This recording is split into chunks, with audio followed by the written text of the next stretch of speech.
Are you a new agent, aspiring agent, and looking for some advice? Well, in this video, we're going to go over my top 5 advice that I do have for newer and aspiring growing agents in order for them to succeed in a very, very competitive career field. So stick around.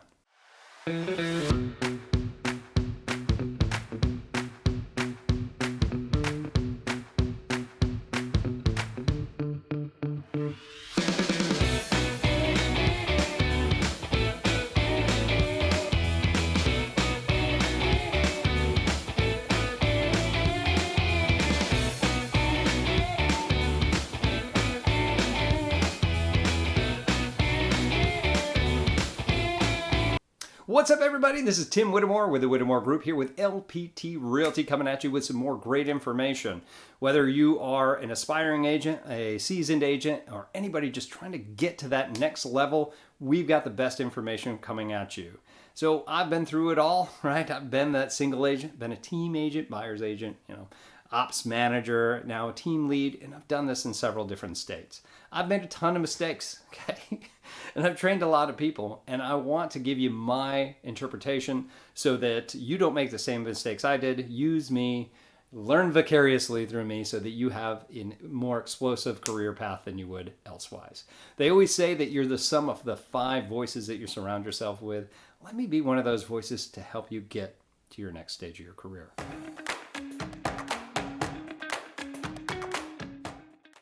All right, so let's talk about the expert advice that we have coming from you.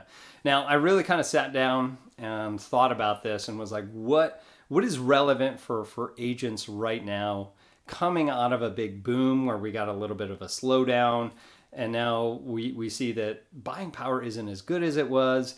And man, we're in the beginning part of 2023. And we're like, man, what is going to happen with the buyer's market? It's a little bit more of getting back to basics when we look at agents, okay? So here's what I have for you. Number 1 is a committed person.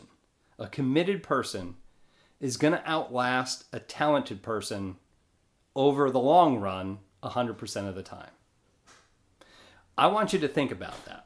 If you have made commitments to yourself that you're going to, as an agent, you're going to prospect so many hours. I'm going to talk to so many people. I'm going to book so many appointments. If you stay committed to doing those things, a talented person that kind of willy-nilly just goes out and does it, right? And then they come back around and don't try. If you stay committed to it, you're going to outlast that other person. I can guarantee it. Stay committed to yourself and to your success, and you're going to beat everybody else out there. Okay. Number 2 is you need to be visible in your market. I can tell you a couple of stories of some people I knew that just didn't want to be on social media. Okay. And this was several years ago.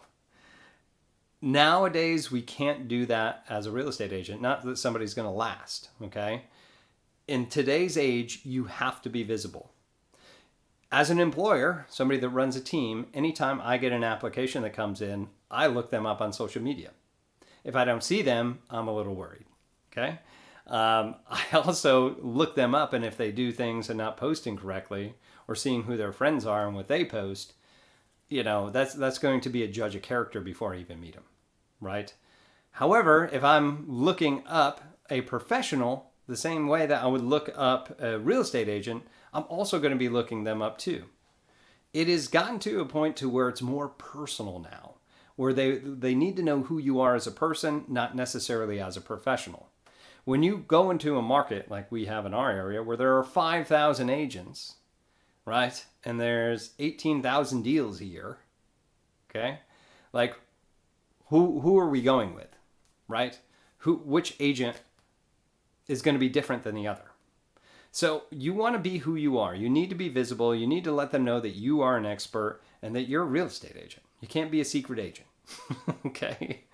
Number 3 is what I'm going to call the 3-month rule. If you're a newer agent or you've just been struggling, okay, with prospecting or getting new business, because that's what most newer agents are. And if you want to grow, they need to get more business, right?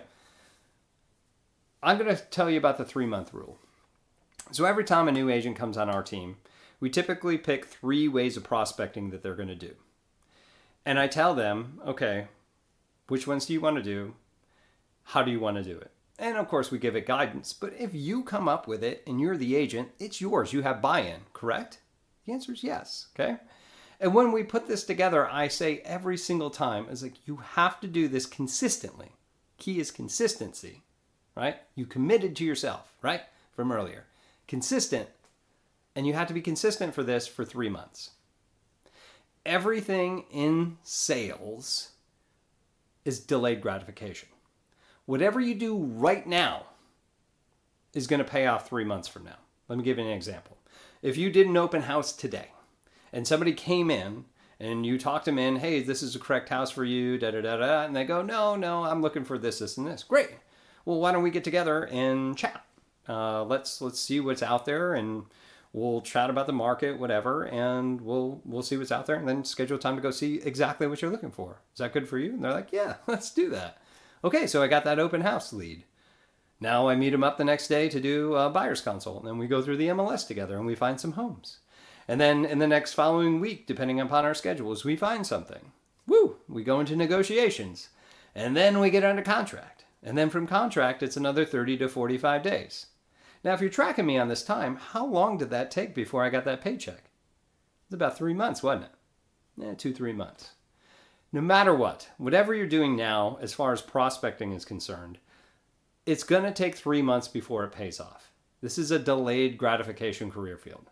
So I need you to kind of wrap your mind around that I have to work hard for at least 3 to 4 months, especially if you're brand new at this or you don't have an SOI like I did, that it's going to take a lot of work before you start seeing those results.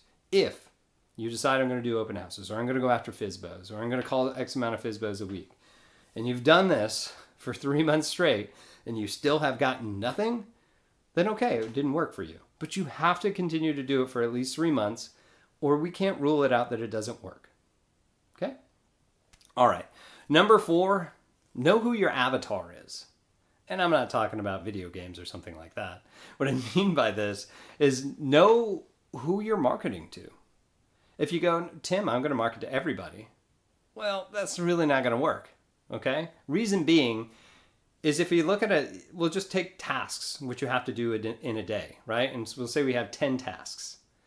And if everything on that 10 task is a priority, well, nothing is a priority. Same thing when we're looking for specific people to work with. If everybody's our target, no one is our target, right? So we need to figure out precisely who we want to market to.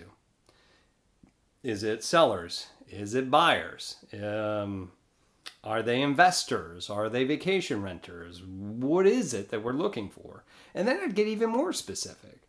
I want to work with families that have 2 kids within a certain age range that are moving from this part of the town to the other. Okay, now we're getting somewhere.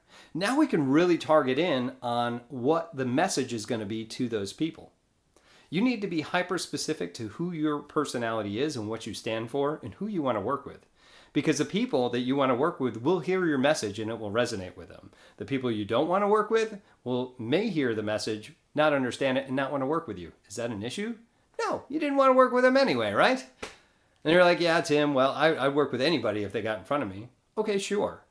But are you really going to have that same experience with one than the other? Wouldn't we want to build momentum with the people you want to work with? People that are like the other people are the ones that they refer, right? So if I get that avatar that I want and I work with them and you do a great job because that's who you wanted to work with in the first place and you resonate with them, then you go, hey, who else do you know that's looking to buy, sell, or invest in real estate? And they go, oh yeah, my buddy is. Well, that's probably the same type of person you just worked with, right? So it just keeps going and going. So that's why we want to do this. Pick who you want to go with, what the message is going to say and how it's going to be said, and stay consistent. All right, number 5, don't ride the roller coaster of sales. Okay? This is the biggest advice I can give anybody, and it's very hard to implement. The reason being is that we get very laser focused early in the career because we're not making any money. We don't have a steady paycheck. We probably came from a job where it paid us every 2 weeks or once a week or whatever, right? And now we're not. We're self-employed. We're like, I need money, right? I'm living off my savings, right? So what happens is we prospect. We'll use that open house person, right? We show them homes, we get under contract. As soon as we're under contract, that's all we concentrate is what's happening with this deal. Oh my goodness. And that's all we concentrate. And then we just don't prospect because we're just trying to get this other one to close. Okay? So if you can imagine, we're going up the roller coaster and we're prospecting. Then we get somebody. Woo! And then our prospecting just starts to dip off until we're not doing it anymore. And then we get to it, and we get a paycheck, and we're like, sweet, where's my next paycheck coming from? Oh, I forgot to prospect. So now we got to go back up again and do this whole thing. And that's how this is this roller coaster of sales. My suggestion is, yes, take care of what needs to go and what you have to do in order to close the deal. Okay? But know that those aren't huge priorities. Make sure that you take care of the most important thing, which is future business as well. Okay? Business now and business in the future. If you can do those two things every single day that you're working in real estate, you'll be fine. And you won't have the roller coaster of sales. Okay? But make sure that you're allotting the amount of time that's required for your specific type of prospecting. If you're not doing at least 5 hours of prospecting a week, you're probably not going to be in real estate long, or you have an excellent SOI and they just keep dumping business on you. Or you're part of a team that just gives you tons of leads. Okay? But even still, you got to prospect them, more than likely, right? So please concentrate on continuing to keep your pipeline going, and you'll be good. All right, that's all I have for expert advice from Lpt Realty, one of our top agents, me. That's so terrible. Anyway, if you have any questions about anything that we mentioned here, please go ahead and leave it in the comments below. I love hearing from you guys. If you have questions or have some other thing that you had gone through that's a struggle, it really helps out this community, please keep it in the comments below. Also, if you are considering getting into real estate, switching brokerages, or just need some general advice, I'm always happy to help. Please feel free to give me a call, text, email, find me on social media, whatever's easier for you. Be happy to help out any way I can. But again, my name's Tim Whittemore with LPT Realty, and we'll see you in our next video. Take care.